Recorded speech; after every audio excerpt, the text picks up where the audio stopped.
Hello everyone and welcome back to minds mind tutorials. So हमने radio isotopes को last topic जो था हमारा, जो लेक्चर फर्स्ट जो हम देख रहे थे यूनिट फर्स्ट का, उसमें लास्टली जो हमने फिनिश किया था वो रेडियो आइसोटोप्स भी था। तो अभी फिर हम एक बार रेडियो आइसोटोप्स का एक रिवीजन यहाँ पर देख रहे हैं और फिर उसके एग्जांपल्स देखेंगे कि किस तरह से ये यहाँ पर रेडिएशन को इमिट करता है, जिसमें अल्फा बीटा गामा रेज को हम देखने वाले हैं। सो रेडियो आइसोटोप्स की यहाँ पर डेफिनेशन मेंशन्ड है, different isotopes of the same element have the same number of protons in their atomic nuclei but different number of neutrons. अगर प्रोटॉन्स और न्यूट्रॉन्स का जो नंबर है अगर वो डिफरेंट हो रहा है किसी भी रेडियो मतलब किसी भी एटम में हम कह सकते हैं, तो वो बन जाते हैं रेडियो आइसोटोप्स। तो नंबर ऑफ प्रोटॉन्स और न्यूट्रॉन्स का नंबर सेम होना जरूरी है, डिफरेंट होगा तो वहां पर कहीं ना कहीं अनस्टेबिलिटी देखने को मिलेगी। तो एक तो ये डेफिनेशन हो गई यहाँ पर। दूसरी चीज आती है, जो एटम्स होते हैं वो अनस्टेबल कॉम्बिनेशन होते हैं न्यूट्रॉन्स के एंड प्रोटॉन्स के, ये भी इसी रेडियो आइसोटोप्स की डेफिनेशन है। और excess energy in the nucleus, अगर न्यूक्लियस में एक्स्ट्रा एनर्जी आ रही है या तो हम ये कह सकते हैं, दूसरी चीज हम ये कह सकते हैं कि अनस्टेबल कॉम्बिनेशन देखने को मिलेगा वहां पर न्यूट्रॉन्स और प्रोटॉन्स का। ये सारी चीजें रेडियो आइसोटोप्स को यहाँ पर शो करती है। अब दो तरह के रेडियो आइसोटोप्स यहाँ पर हमारे पास देखने को मिल जाते हैं हमें, पहले होते हैं नेचुरल और दूसरे होते हैं आर्टिफिशियल। नेचुरल आइसोटोप्स ऐसे आइसोटोप्स होते हैं जो कि नेचर में डायरेक्टली हमें देखने को मिलते हैं, जैसे कि यूरेनियम इसमें आ जाता है। और आर्टिफिशियल ऐसे आइसोटोप्स होते हैं, या रेडियो आइसोटोप्स, आइसोटोप्स नहीं कहना चाहिए, रेडियो आइसोटोप्स कहना चाहिए यहाँ पर। सो ऐसे रेडियो आइसोटोप्स जो कि हम खुद प्रोड्यूस करते हैं न्यूक्लियर रिएक्टर्स में या साइक्लोट्रॉन में, इन सभी को हम आर्टिफिशियल रेडियो आइसोटोप्स कहते हैं। इसके एग्जांपल्स में आप देख सकते हो, एक ही एग्जांपल अभी हम यहाँ मेंशन कर रहे हैं, मॉलिब्डेनम 99।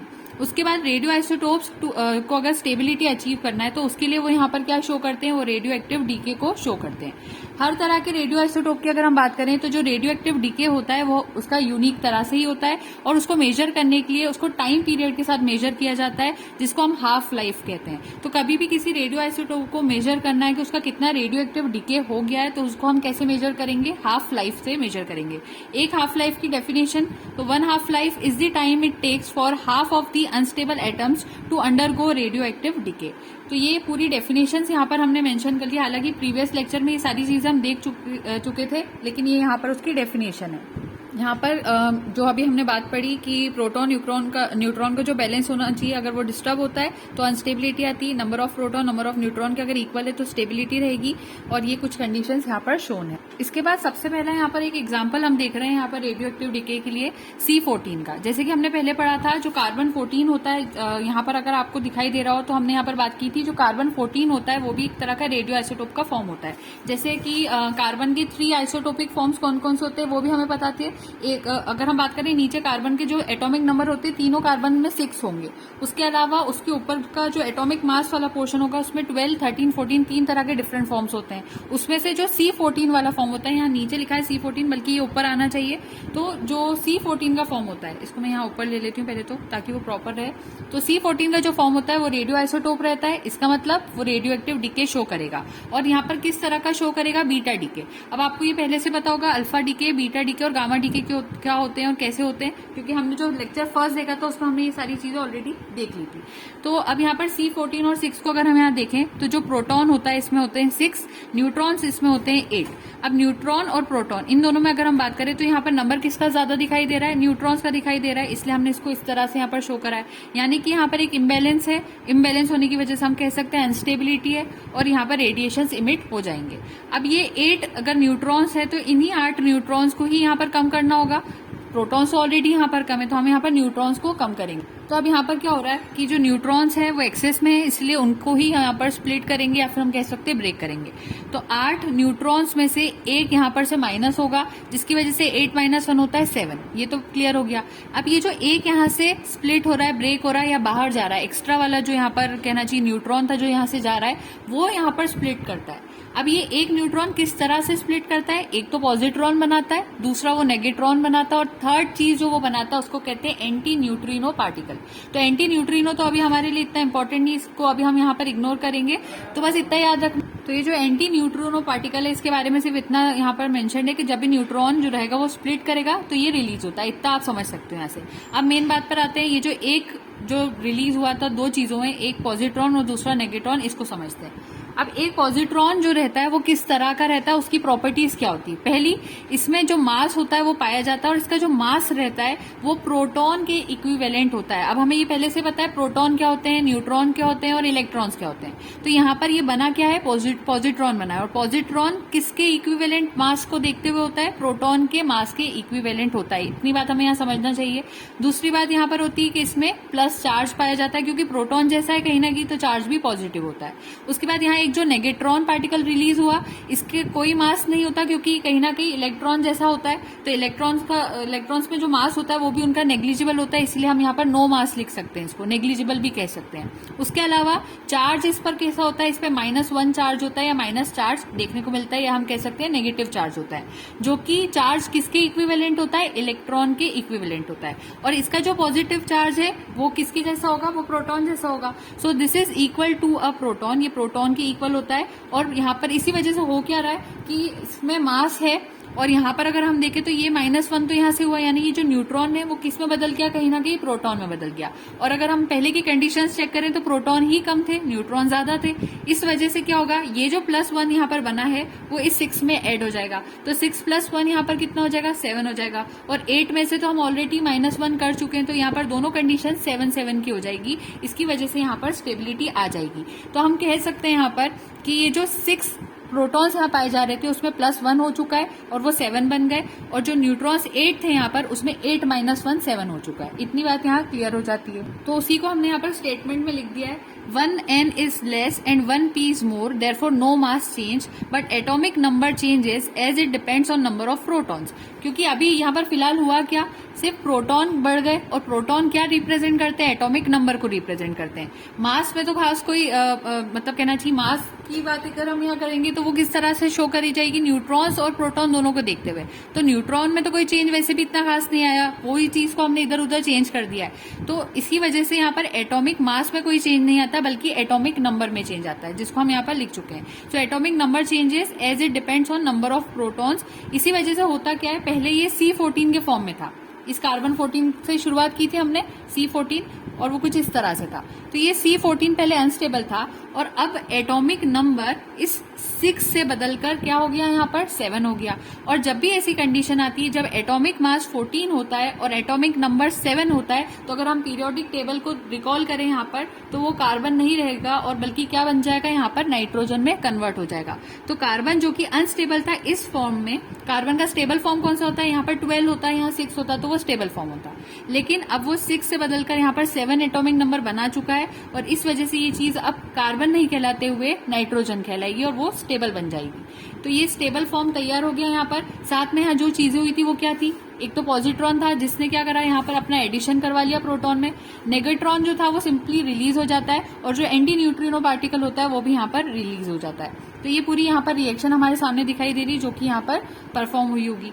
उसके बाद अगर हम एक चीज और एक्स्ट्रा यहाँ पर देखें कि आफ्टर 5800 ईयर्स जो कार्बन 14 होता है, कार्बन 14, उसकी अमाउंट हाफ हो जाती है। अगर आप इतने साल बाद कार्बन 14 को आपने मान लीजिए कहीं देखा, उसको आप इतने साल बाद अगर चेक करेंगे तो कार्बन 14 की अमाउंट हाफ हो जाएगी।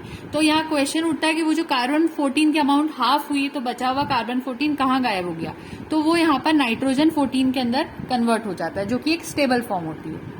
अब यहाँ पर ट्रीटियम की बात कर सकते हैं, एक और एग्जांपल है यहाँ पर। हाइड्रोजन का स्टेबल फॉर्म हमें पता है कैसा होता है, लेकिन हाइड्रोजन का जो ट्रीटियम वाला फॉर्म होता है वो अनस्टेबल होता है। इसमें अगेन हम बीटा डीके का ही एग्जांपल देख रहे हैं। और जब भी एक नेगेट्रॉन बीटा डीके होता है तो उसमें एटॉमिक मास में कोई चेंज नहीं आता, लेकिन हाँ एटॉमिक नंबर इंक्रीज कर जाता है बाय 1 से। इसको हम एक सिंपल जनरल फॉर्म में याद रख सकते हैं कि हमेशा इस तरह की चीज यहाँ देखने को मिल जाएगी। तो बीटा डीके करवाना है, और यहाँ पर प्रोटॉन्स अगर हम मेंशन कर लें तो एक यहाँ पर प्रोटॉन है, न्यूट्रॉन यहाँ पर 2, यानी कि यहाँ पर एक तरह से स्टेबिलिटी नहीं है, इक्वलनेस हमें दिखाई नहीं दे रही है। तो अब होगा क्या, प्रोटॉन कम है, न्यूट्रॉन ज्यादा है। अगेन हम न्यूट्रॉन को ही ब्रेक करेंगे, 2 न्यूट्रॉन्स हैं यहाँ पर, उसमें से एक को माइनस कर दिया और ये 1 बन जाएगा। तो न्यूट्रॉन तो बाद में जाकर 1 में कन्वर्ट हो ही रहा है। अब उसके बाद ये जो एक यहाँ से स्प्लिट करवाएंगे इस एक को, उसको देखेंगे तो पॉजिट्रॉन, नेगेट्रॉन और एंटी न्यूट्रिनो यहाँ पर फॉर्म हो जाएगा। पॉजिट्रॉन कैसा होता है, प्रोटॉन जैसा होता है, इसलिए वो क्या करेगा, प्रोटॉन के पास जाकर अटैच हो जाएगा। तो पहले प्रोटॉन कितने थे, 1 थे, उसमें +1 अगर हम कर देंगे तो कितना हो जाएगा, 2 हो जाएगा। यानी कि अब प्रोटॉन्स हमारे पास 2 है। वहीं अगर हम नेगेट्रॉन की बात करेंगे तो ये सिंपली इमिट होकर चले जाएगा और एंटी न्यूट्रिनो भी चले जाएगा। अब जो कंडीशन बनी, तो पहले एक प्रोटॉन था, अब प्रोटॉन 2 है, पहले न्यूट्रॉन 2 थे लेकिन अब न्यूट्रॉन 1 है, तो 2-1 की कंडीशन तैयार हो गई और यहाँ पर इस तरह से हमें स्टेबिलिटी देखने को मिलेगी। और जब भी ऐसी कंडीशन हो, पहले अगर हाइड्रोजन ऐसा था जिसका एटॉमिक जो मास था वो 3 था और एटॉमिक नंबर 1 था, लेकिन अब एटॉमिक नंबर जो है वो 1 से कन्वर्ट होकर 2 बन गया है, एटॉमिक मास अभी भी सेम है, तो ऐसी कंडीशन अगर हम पीरियोडिक टेबल में ढूंढे तो वो हाइड्रोजन नहीं कहलाते हुए अब क्या बन जाएगा, हीलियम बन जाएगा। तो हीलियम के फॉर्म में ट्रीटियम जो होता है वो हीलियम में कन्वर्ट होकर स्टेबिलिटी को अचीव करता है। अब यहाँ पर एक छोटा सा बेसिक डिफरेंस है, एटॉमिक मास और एटॉमिक वेट में क्या डिफरेंस होता है। एटॉमिक मास का मतलब होता है sum of protons and neutrons of a single atom. Atomic weight का मतलब होता है ये वेट एवरेज होता है एटॉमिक मास का सारे natural isotopes of an element को। अब हम इसको समझ लेते हैं। एटॉमिक मास अभी तक हम देखते आ रहे थे तो इतना इसको समझने की जरूरत नहीं, इधर हम देख लेते हैं। कार्बन के 3 फॉर्म्स होते हैं, मतलब कार्बन की जो आइसोटोप्स होते हैं वो 12-13 फॉर्म इस तरीके से 12, 13 और 14 के फॉर्म में देखने को मिलते हैं। जो कार्बन का 12 वाला जो फॉर्म होता है वो हमारे नेचर के अंदर 99% ज्यादा देखने को मिलता है, यानी नेचर में इतना ज्यादा 99% हमें यही वाला कार्बन मिलता है। उसके अलावा जो C13 वाला फॉर्म होता है वो हमें 1% देखने को मिलता है नेचर में। C14 भी देखने को मिलता है लेकिन बहुत नेग्लिजिबल सा देखने को मिलता है। तो अगर हम इसको समझकर कैलकुलेट करें, एक एवरेज निकाले कि टोटल कितना मिल रहा है देखने को, तो जो 12 वाली फॉर्म है वो 0.99% देखने को मिल रही थी, तो हम इसको 0.99 से मल्टीप्लाई कर रहे हैं, प्लस जो 13 वाली फॉर्म है वो 0.01, क्योंकि परसेंट है उसको हमने कन्वर्ट कर लिया नॉर्मल वैल्यू में, तो 0.01 के फॉर्म में मिल रही है। इसको जब कैलकुलेट करेंगे तो ये इस तरह से होकर एटॉमिक वेट आ जाएगा 12.01। तो कार्बन का, या फिर आप कह सकते हो, हाँ कार्बन ही कह सकते हैं हम लोग, तो जो कार्बन का एटॉमिक वेट होता है वो 12.01 होता है। ये एग्जाम्पल आ गया। उसी तरह से यूनिट जो होती है एटॉमिक मास को रिप्रेजेंट करने के लिए हम उसको AMU एटॉमिक मास यूनिट कहते हैं। इसको आप सिंपल यूनिट भी कह सकते हो या फिर डाल्टन भी कह सकते हो या ग्राम पर मोल भी कह सकते हो। ये एक तरह का रिलेटिव मास होता है। 1 यूनिट जो होती है वो 1/12 मास ऑफ कार्बन एटम के बराबर होती है, equivalent to mass of 1 proton और न्यूट्रॉन, या फिर equivalent to mass of 1 hydrogen atom. इस तरह से आप इन चीजों को यहाँ पर समझ सकते हो। अब हमने यहाँ पर जो कहना चाहिए आइसोटोप्स होते थे उनको देख लिया, आइसोबार्स और आइसोटोन्स को भी देख लेते हैं। अगर सेम एटॉमिक मास है लेकिन डिफरेंट एटॉमिक नंबर है तो उसको आइसोबार कहते हैं। इसके एग्जांपल यहाँ पर है। और आइसोटोप्स क्या थे, जिनमें डिफरेंट एटॉमिक मास थे लेकिन सेम एटॉमिक नंबर था, वो आइसोटोप्स थे। ये आइसोबार्स है। Isotone, same number of neutrons but different number of protons, atomic mass इनके डिफरेंट होते हैं। और इसके एग्जांपल आपके सामने शोन है। कैसे, ऑक्सीजन और नाइट्रोजन एक दूसरे के आइसोटोन्स होते हैं। इसका एटॉमिक मास 16 है, इसका एटॉमिक मास 15 है, इसका एटॉमिक नंबर 8 है और इसका एटॉमिक नंबर 7 है। तो इसके अंदर प्रोटॉन तो डायरेक्टली 8 हो जाएगी, इसकी प्रोटॉन यहाँ से इक्वल हो जाएगी 7। न्यूट्रॉन की बात करें तो इसमें न्यूट्रॉन होते हैं 8 और इसके भी न्यूट्रॉन होते हैं 8। तो इस तरीके से आप आइसोटोन्स को यहाँ पर याद रख सकते हैं। अब यहाँ पर 1 AMU की अगर वैल्यू हमसे कोई पूछ लेता है कितनी होती है, तो 1 AMU 1.67 इंटू 10⁻⁻⁴ ग्राम्स या फिर 1.67 इंटू 10⁻⁻27 किलोग्राम्स के बराबर होता है। यहाँ पर एक चार्ट प्रीवियस लेक्चर से रिलेटेड है, आप इसको भी यहाँ पर देख सकते हो। एटम की डेफिनेशन है यहाँ पर। इसके बाद यहाँ कुछ इंपॉर्टेंट यूनिट्स हैं और कुछ वैल्यूज है जो कि हमें नॉर्मली पता होनी चाहिए, वही यहाँ पर लिखी हुई है। डायमीटर ऑफ न्यूक्लियस 10⁻⁻⁴ एंगस्ट्रॉम्स होती है, वो भी यहाँ पर लिखा हुआ है। पीरियोडिक टेबल में एलिमेंट्स किस तरह से अरेंज होते हैं, एटॉमिक नंबर से अरेंज होते हैं। 7 पीरियड्स 18 रोज होती है। इलेक्ट्रॉन्स के LMN शेल्स 1 2 3 4 तरीके से होते हैं, उनके अंदर सब शेल्स होते हैं, सब शेल्स के अंदर ऑर्बिटल्स होते हैं। हर ऑर्बिटल की अगर हम बात करें तो जितने भी ऑर्बिटल्स, अगर हम शेल की डेफिनेशन की बात करें, शेल क्या होता है, तो शेल क्या होता है, उसमें जितने भी ऑर्बिटल्स होते हैं उनमें सेम प्रिंसिपल क्वांटम नंबर पाया जाएगा। ऐसे वाले इलेक्ट्रॉन्स होंगे जिनके अंदर सेम प्रिंसिपल क्वांटम नंबर होता है और इसी वजह से वो सेम शेल में पाए जाते हैं।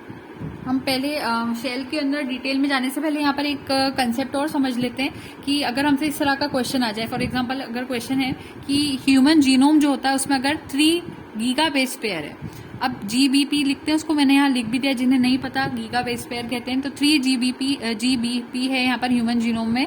तो यहाँ पर टोटल मॉलिक्यूलर वेट ग्राम में कितना होगा, इस तरह का क्वेश्चन है। 1 बेस पेयर जो होता है वो यहाँ पर 660 डाल्टन्स के बराबर होता है। यहाँ और कुछ वैल्यूज भी आप देख सकते हो, इसको याद रखना। बेस पेयर 1 BP 660 डाल्टन होता है बेस पेयर। 1 न्यूक्लियोटाइड 330 डाल्टन्स के इक्वल होता है और 1 अमीनो एसिड जो होता है 110 डाल्टन्स के बराबर होता है। तो ये वैल्यूज आपको याद होनी चाहिए।